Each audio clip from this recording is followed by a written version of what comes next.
Hello and welcome. Today we've got Alan Fountain and we will be discussing how we the people are the plan. Now, just before we begin, you can subscribe to my Telegram channel and to nicholasveniamin.com for my free email updates. And I'll also leave Alan Fountain's links below so you can follow him and you can read his articles as well.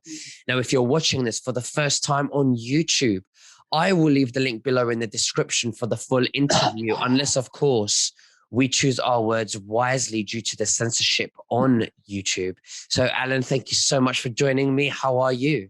I'm doing great, Nicholas. It's been a while since we've chatted, maybe 3 weeks or so, but it's been really nice. I had a nice, quiet 3 weeks of writing and kind of recovering from this Patriot event that I went to in Dallas, which was a really driven, high energy experience. It went from Friday till Monday night. For me, actually, till Tuesday morning, nonstop. So I came back and I really had an adrenaline crash because there was this high, when for the last 3 years, we've all had our heroes and our leaders as part of this 17 movement. And so when I went to this Patriot event and met all of these people, it was kind of overwhelming, but also I felt very blessed. It was the way it happened was just kind of rolled out. It seems like God was there. It was kind of like you couldn't have planned something. And I'm kind of reserved anyway. So things just fell into place for me without me having to ask or push my way in front of people. I didn't really have to manipulate anything. It was the host, John and Amy, I happen to have known from when the 17 movement started 3 years ago. We kind of collaborated just by swapping messages and text, and they had read my blog, and another gentleman that was a speaker at the event, Jason Frank, who I love dearly. His speech was so good. I hope people caught it on the live feed and the recording that's out there. But meeting these people on Saturday, I was fortunate to have a VIP pass that was donated to me, which was a blessing. But what happened is I went to the Patriot event on Saturday and I saw a black curtain. And I thought it was the VIP section to get coffee. So I happened to just walk my way in there to get coffee. And it was the all access private security that I had actually walked into. And so what happened is the host, Amy, happened to be there. And I said, Amy, where's the coffee? And she said, oh, no, this is not the VIP. This is the all access. She says, I meant to give you an all access pass. She then gave me an all access pass. And I was in there with Sidney Powell, with General Flynn, with Jason Sullivan and all the speakers. And that was the rest of the weekend. I was able to interact in this all access pass and talk to these people and network. So it was kind of overwhelming and quite a blessing, so that was a very high energy weekend. So it was a really, really nice gift. Wow, that's amazing. So what would you say was the highlight for you? And when I say what was the highlight, I'm speaking as well in regards to their speech. And also tell us about what was it about their speech that you feel that we've got this and God has won? There was, I think probably there were some speeches that were very emotional. Like some of the people that, like there was a gentleman named Jason Frank. He gave a very emotional speech that actually brought tears to my eyes because he was very authentic. He talked about his past and some of the troubles he had had and how he got into this movement. So that was very touching. Listening to, being someone who was in the movement for a while, I kind of understood a lot of the subject topics. There was a lady named Vicki O'Brien who gave a speech for about 15 to 20 minutes on the Hollywood aspects. She brought out a lot of stuff we knew, but I think what might have been missing from the movement, she brought some things talking about how the industry is impacted by the children, like with Disney and the Hollywood symbols, which a lot of us knew, but a lot of people in the audience might not have. I really enjoyed that. There was speakers, the panel, they had the 17 digital soldier panel. Then they had top people like Jason Sullivan, who is the social media strategist for Trump early on. And then we had some generals and then there was a preacher who did a great sermon. But there was a lot of people were the people that I had not met that kind of moved me a lot. And their name escapes me, but there's this African-American girl. She was there doing ministering. She was really, really good and top of her game. And I kind of enjoyed seeing some people that were some of the digital soldiers that I didn't personally follow, like Kate Awakening and Red Pill 78. These are some people that we were all decoding at the same time, so we didn't really have time to follow one another. So these are some people that are new to my awareness. So listening to them was really moving. When these people got up, the digital soldiers, and they started speaking, a lot of them had never done public speaking before. So what I found really appealing was they were very vulnerable and raw. Some of them had been in recovery, that had drug addictions, and they were now sober. So these were people that had been tried by the fire, and they really went out and told their story. So it made me feel really comfortable coming from a background of recovery and trauma and being molested. It made me feel more in touch with the people that had been wounded and recovered. But also I met Doug Billings, who is a content provider for the right side. I sat down at lunch and he reached out and shook my hand just because I was somebody, a new face. So he was very gracious. So meeting these people and hopefully having the opportunity to continue a network relationship was very inspiring to me. Coming from my background with having been targeted, the more people you know, the safer you feel. So it gave me a sense of safety that I now had a new family, because I've lost my entire previous life before now, because they are somewhat adjacent to the liberal side that is, whether they're dark themselves, they're on that side of a movement. So I've lost all intimate connection. So this was big for me. I felt like that I was moving into an extended family. And so hopefully this relationships will continue and grow, and I'll have those opportunities.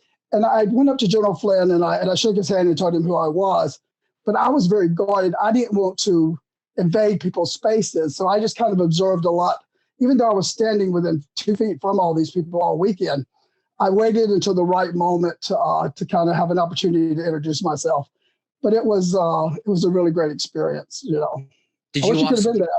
I would have had loved to have been there. Yeah. And maybe next time when this circumstances with the borders, I can come next time maybe. So what was the, what kind of discussion did you have with General Flynn? And did you ask him any questions? I didn't ask him any questions. General Flynn was about to go up and speak, but he had a few moments, about 15 minutes. He was standing there observing someone else, and he was just kind of having some private time with his assistant. But it was the only opportunity that I'd seen where he was by himself. So I just went up to him and told him who I was and shook his hand and wanted to thank him that whether or not he or this movement had anything to do with my being rescued. Because before this movement started, I was actively being targeted, very heavily, actually. And so this movement is what freed me. I've told you the story on your show about how they rescued me, and the guy from the State Department came into my life, the Army of Northern Virginia, and inspired me to do the blog, etc. But I didn't have the opportunity. I did meet a family member of his who I had an extended conversation with. And this family member happened to be in a similar field, and we had similar interest in the child movement. And we swapped messages and emails, and hopefully we'll be able to network or collaborate sometime in the future. But it was a close relative of his. And I don't know if she's a private person, so I won't really go into detail about that. But that was a very inspiring moment to have that intimate conversation, because my goal is to network with people that I know are in the 17 movement that are working on child issues, because this topic is a very controversial field, in that with public policy and our not knowing what the true holdback to giving justice rights and legislation rights to survivors. With the deep state having been in control, the people in the 17 movement, we understand what the Bell and Moloch worship is. We understand what the reservations are from a satanic ritual abuse hold over the movement. But now that the patriots are moving into what we believe to be power, the white hats, there's not really much knowledge out in the field of child abuse and child legislation and advocacy, what the new public policy is going to be. So without knowing that, that's why it was very important for me to network with these people there, is that if I can get some way in the inside, network with someone in the Trump administration, I might can get some insights into what they want the direction to be. Because I don't really want to overstep any public policy issues. But this conversation we're having now is kind of, I'm starting a grassroots coalition like I had in 2015, because a lot of people have contacted me. They said, who can we trust? What do we do? What charities can we contribute it to? And sadly, they're all compromised. I had an email and a phone call with someone from Atlanta this week, and I was disappointed to learn that all of the corrupt charities and deep state agencies that worked on the statute of limitations law, they're still actively in power, and they're still sacrificing children. She told me this, and they're hiding behind ministries, and what they do is the nonprofits that work on these legislation. There's some national agencies. I've tried to think about. I'm not going to say their names at this point, but anybody can research anyone who had anything to do with the Hidden Predator Act or the New York Child Victims Act. These people are linked to some very dark deeds. And so my being at the Patriot Roundup, I was hoping to get into that network under the new White Hats and find out who do we trust. And that's what I'm doing now is I've started this grassroots coalition. In fact, the article that I'm going to attach to this video is an introduction to inviting people who've asked me, what can we do? I'm going to help them know who they can trust in charities and go about that route in the future. But it was great. Yeah. Do you think that the Alliance know completely who to trust? And maybe this is out there for us to start thinking who we can trust? You know, what I've noticed is that there's been, the way I read this movement is kind of a collective consciousness. I kind of sense right now, when I created that logo that the Vista Print shut me down with to take to the thing, I created a logo that said, be the plan. And they wouldn't allow me to print cards and put it on the back. But this was over 3 weeks or 4 weeks ago. And now I've seen over the last month, everybody is talking about you are the plan. We, the people, are the plan. So it's gone from 17 Anon being the plan to we are the plan. So that's why I made it my mission now to announce that I'm starting a new grassroots coalition for we the people, to go out and do what the deep state was doing with statute of limitations and what they were doing with prevention. So I want to start a think tank that are from we the people, and let us be the ones that are deciding where we send our money. We review them and we know who we can trust and who we can't trust. I have that experience because I know how the system works. And so that's where I'm headed now, is in that direction, is we have to start our own coalition. It's up to us to make it happen. We can't really depend on people that are in government, because I'm not sure that they've put people in place yet. We're going from a corrupted government to a new government.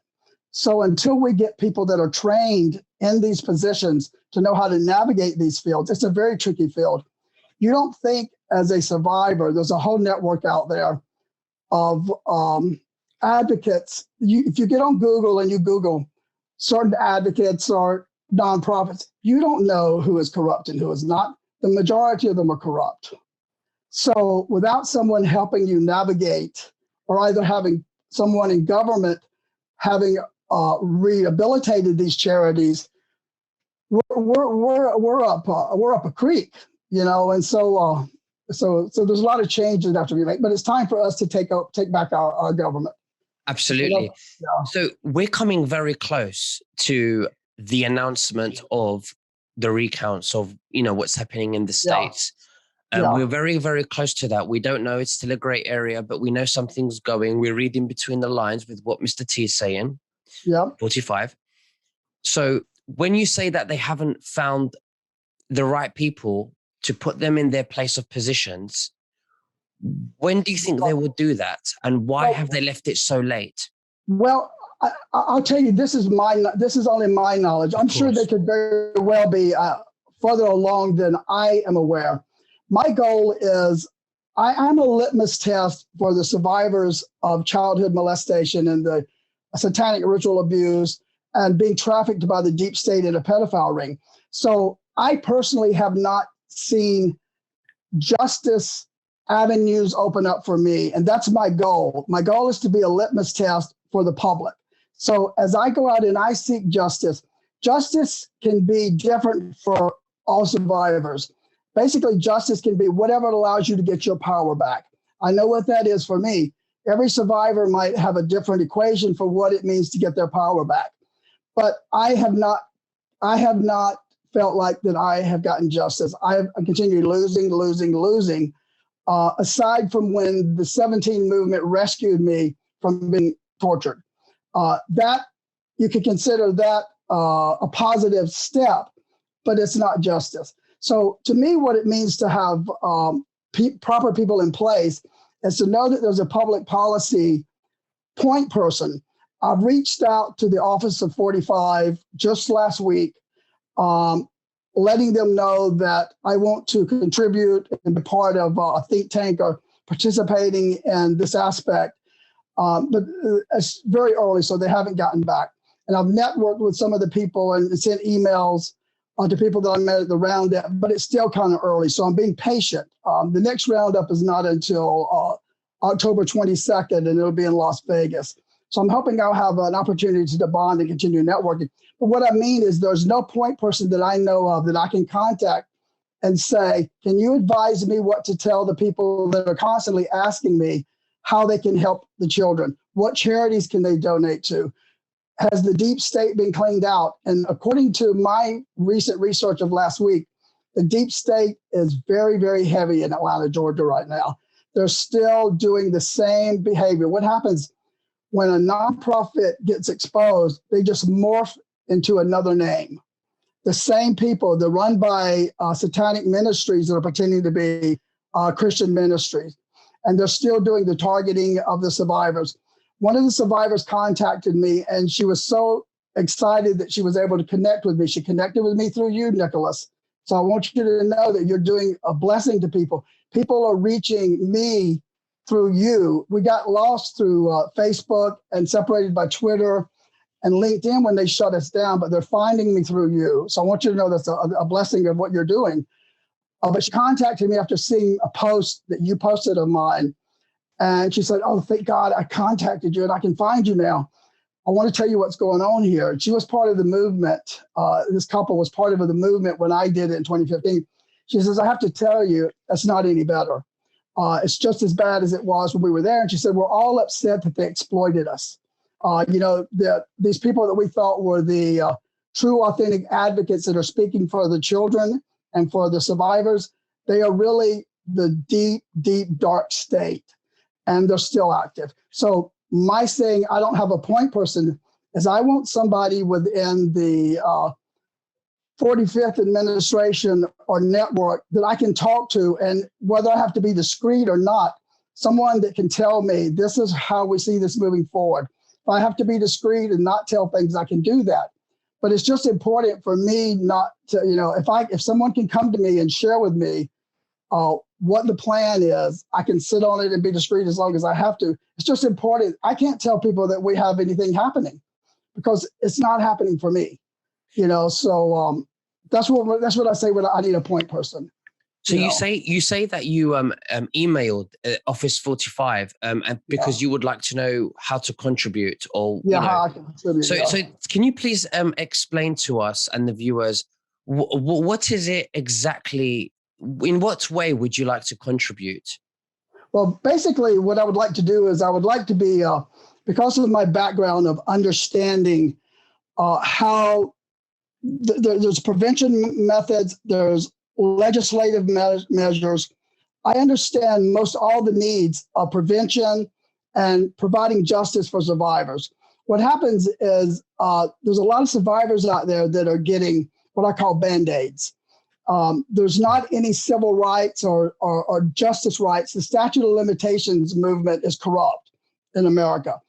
There's advocates out there working to improve it, but they're working for the deep state. They're working for the predators. And I know how that operation works. And if you're interested, one day we can do a video on that, or I'll write an article about it. But it's totally corrupt. They basically work for the predators, but they make they go out and they recruit survivors who are very vulnerable, and they come follow them, and they go up to the Capitol and they clap and they praise, but they don't realize they're being betrayed. What these people do is they go in and they change the law, but they give it a fancy name like Hidden Predator Act. It brings all the survivors in. We're finally getting rights. We're being recognized.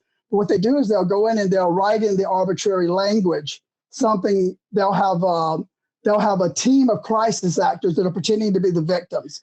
They'll write the law so only these 10 people can win a $100 million lawsuit.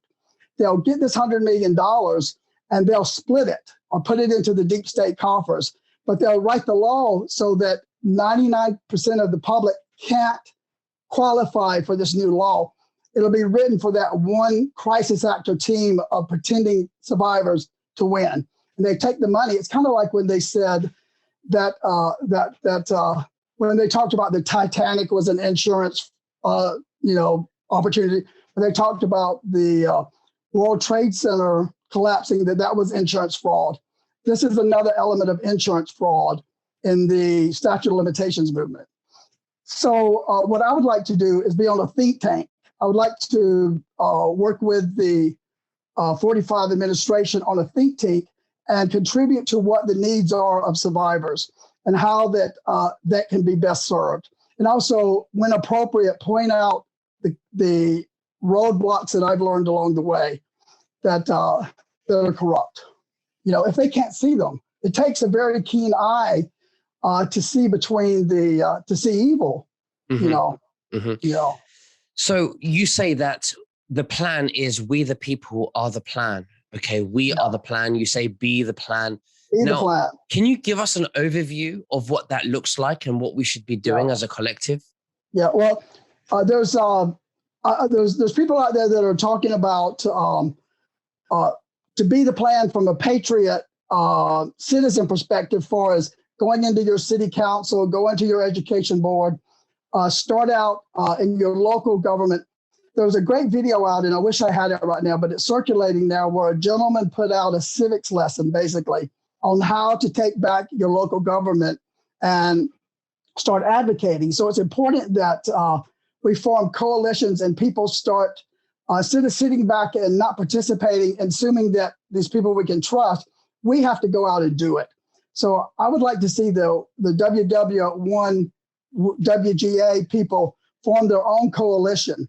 I'm doing a coalition for the survivors of the child molestation pandemic. I understand that genre very well. So I am sending out an article that I'm attaching to this video that allows people all across America and the world to send me their email, tell me what you think your skills are that you can contribute, whether it's fundraising or whether it's being part of a panel to help decide what charities we deem, because the 17 movement, they have the skill to go in and follow the money. They know how to they know the codes for the people who they're linked to and the corruption, but I also have a list of the ones that are corrupt. But we have the skills to go in and discern. So I want to create a panel, a Democratic panel all across the US of 17 patriots who help work on this board of recommending what charities to contribute it to and which ones. We can do it by a score or something of that nature. But people don't know who to trust, and so they're not contributing. So I want to do that as one thing. And also I want to help change laws, and legislation. Well, that's absolutely fantastic of you, Alan Fountain. So if you give me the links, I would gladly put them below so that people can contact you and we can work together as a team, as a collective. Like you say, we are the plan. Absolutely. We are the plan. You're right. It's that now. So last question. Do you think, how does it all look now to you? Is it still going forward? Is the plan looking strong with everything that's going on behind the scenes? Well, what I see is we're back to seeing videos. You know how in January we kept seeing all kinds of videos that we couldn't confirm, but as our collective consciousness and our higher intuition, we can discern these things that we know to be true with possibly this Biden as an administrative Biden. We can buy that, and we believe that, and I do believe that. I believe he's an administrative Biden. I believe the White Hats have been in charge for a very, very long time. We are literally 2 years to 3 years ahead in what the public and the media can discern.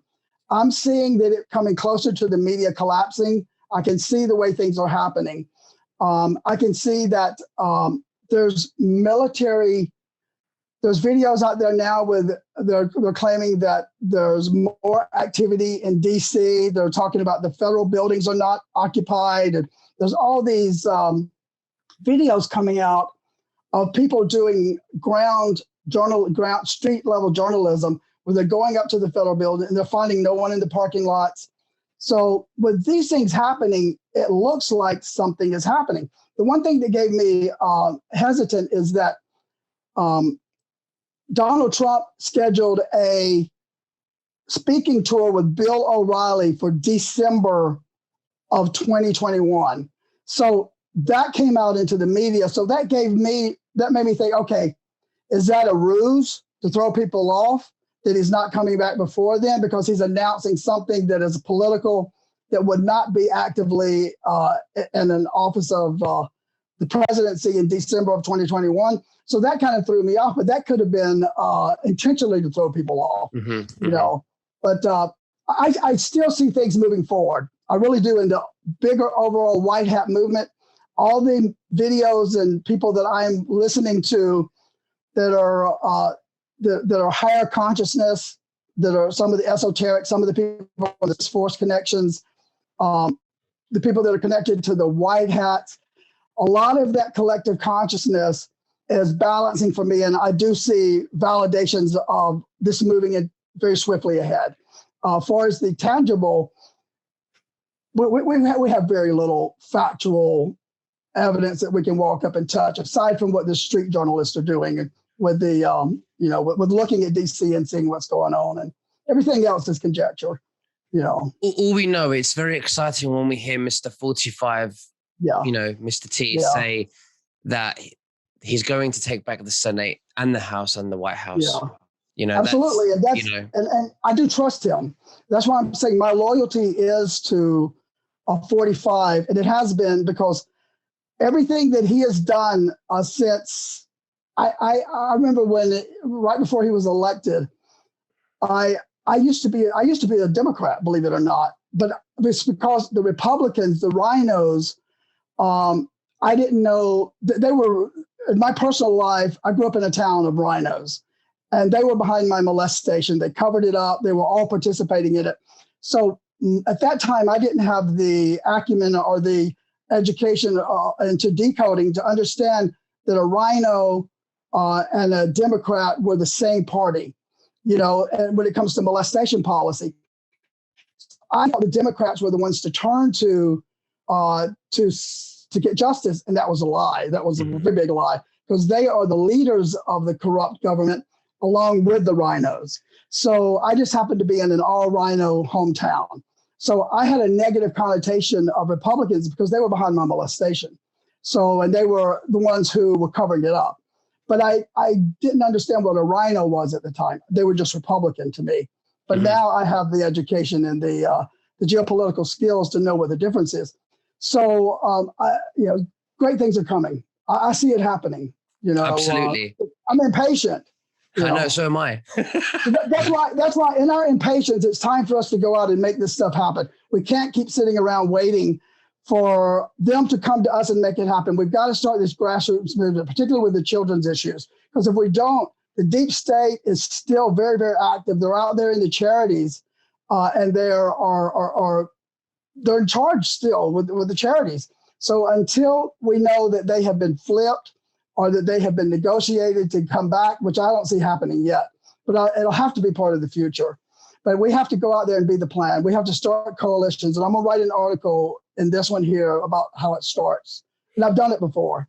I did a 159-county coalition in Georgia. And I want to do a national one now. So absolutely. Alan Fountain, thank you so much. It's been an honor, and we'll speak again very soon. Is there anything else that you'd like to say to the listeners? Yep. I would like to go to the link that I'm going to leave. It'll give us instructions on how to send me an email if you're willing to contribute, either support it financially or volunteering. Also, follow me on Telegram. It's Fountain of Truth Media at Telegram. And also, thank you, Nicholas. Thank you so much. You're very welcome, and God bless you. God bless Bye-bye. you too, Nicholas. Bye-bye.